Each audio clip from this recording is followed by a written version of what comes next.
Today, we are diving deep into the psychology of hiding, that really powerful urge to just disappear when you're feeling totally overwhelmed. So, have you ever felt that? That feeling where all you want to do is lock the door, silence your phone, and just vanish from the world for a little while? If you've been there, you are definitely not alone. And there's a really fascinating reason why our brains do this. What's so interesting is the huge gap between how this looks from the outside and what's actually going on inside. To others, it might seem like you're being a bad friend or that you're just pushing people away. But on the inside, it's a totally different story. It's really about putting up a protective boundary because your energy levels are just critically low. So let's reframe this whole thing. This isn't some kind of social failing or a flaw in your character. What we're actually talking about is a deep psychological instinct. And this is the most important part. It is not you being difficult. It's literally your brain doing what it's designed to do, putting up a temporary wall to protect you when you need it the most. It is pure self-preservation. So what is the logic behind this retreat?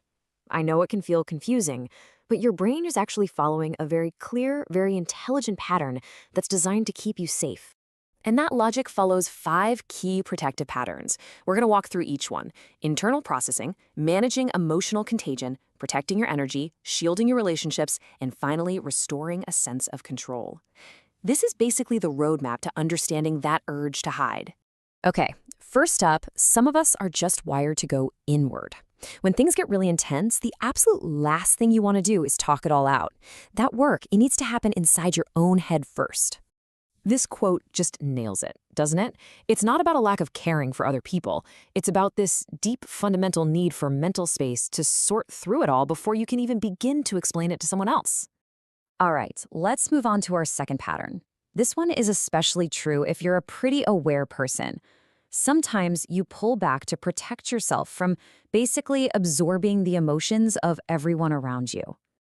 There's actually a psychological term for this: emotional contagion. It means you don't just notice if someone else is tense or upset. You actually feel it.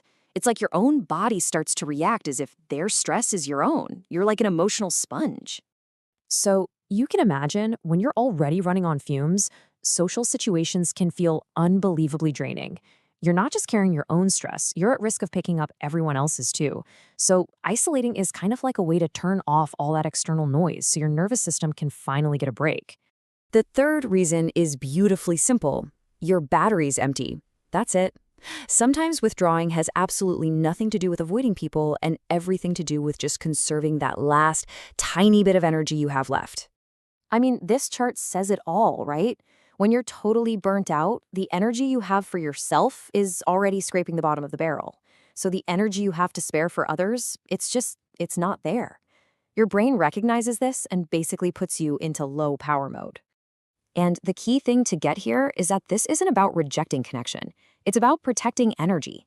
Your mind gets that interacting with people takes effort, and it's making a smart, strategic choice to let you recharge without the pressure of having to be on. Moving on to our fourth pattern. Now, this one actually comes from a place of self-awareness and, believe it or not, care. You pull back because you know that when your stress levels are through the roof, it's way too easy for words to come out wrong. In this case, your isolation literally becomes a shield for your relationships. You know that some reactive, stress-fueled comment could cause damage you don't want, so you make a conscious choice. A little bit of distance now is way better than a whole lot of regret later.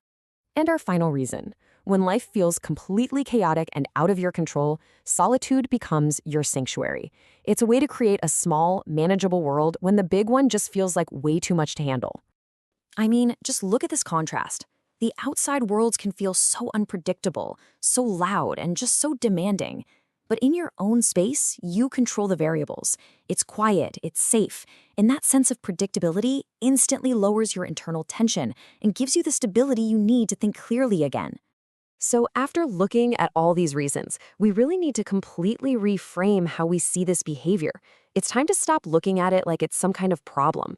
Let's be absolutely clear about this. The need to isolate when you are stressed is not a character flaw. It is not a weakness. In fact, it's one of the most effective tools your brain has at its disposal. It really is a survival tool. It gives you a safe space for emotional processing, It protects your energy, it helps you get your stability back, and it shields the very relationships you care about from things you might say or do in the heat of the moment. And that, right there, is the real takeaway. Once you understand the why behind the action, everything changes.